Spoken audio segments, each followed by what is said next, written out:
Saudara Komisi Pemberantasan Korupsi menjadwalkan pemeriksaan terhadap mantan Menteri Agama Yakut Kholil Qomas dalam kasus dugaan korupsi kuota haji periode 2023-2024 pada Kamis ini 12 Maret 2026. Yakut, saudara, akan diperiksa sebagai tersangka dalam kasus dugaan korupsi kuota haji periode 2023-2024. Pemeriksaan itu dilakukan setelah Hakim Pengadilan Negeri Jakarta Selatan menolak pra-peradilan yang diajukan oleh Yakut. KPK dijadwalkan akan memeriksa mantan Menteri Agama Yakut Kholil Qomas sebagai tersangka dalam kasus dugaan korupsi kuota haji. Keterangan apa yang akan digali KPK dari pemeriksaan mantan Menak Yakut Kholil Qomas sudah bersiap jurnalis Kompas TV, Fedriska Ananda dan juga juru kamera Bondan Wicaksono laporkan langsung dari depan gedung KPK. Fedriska, keterangan apa yang akan digali oleh KPK dari pemeriksaan terhadap mantan Menteri Agama Yakut Kholil Qomas hari ini?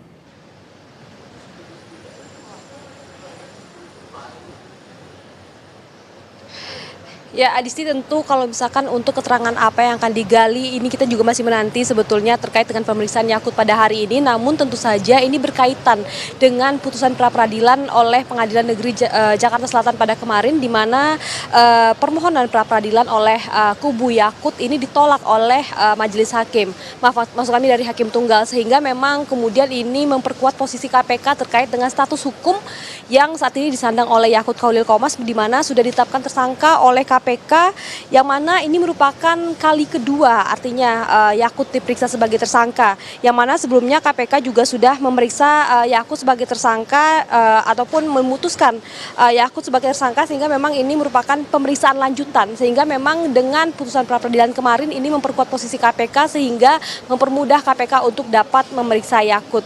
Karena memang kalau misalkan kita lihat juga Adisin juga saudara bagaimana kasus ini bergulir, sebelum juga ditetapkan sebagai tersangka, Yakut ini sudah diperiksa sebagai saksi juga sebanyak 3 kali, sehingga memang ini merupakan pemeriksaan kelima.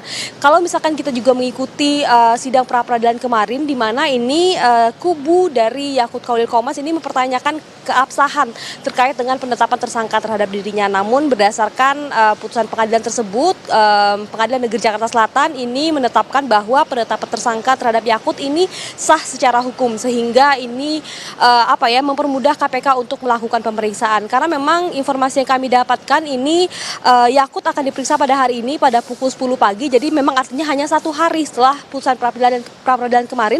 Kemudian memang untuk saat ini kami juga masih menanti kedatangan Yakut di Gedung Merah Putih KPK. Bagaimana nanti perjalanan ataupun pemeriksaan dilakukan, kami juga masih menanti apakah juga nanti akan langsung ditahan atau tidak. Tentu juga kita menunggu bagaimana penilaian secara subjektif dan juga objektif dari penyidik KPK. Adisti. Oke, jadi 1 hari setelah adanya putusan pra-peradilan, hari ini penyidik KPK kemudian akan memeriksa mantan Menteri Agama Yakut Kholil Qomas. Terima kasih informasinya jurnalis Kompas TV, Fedriska Ananda dan juga juru kamera Bondan Wicaksono melaporkan langsung dari Gedung Merah Putih KPK.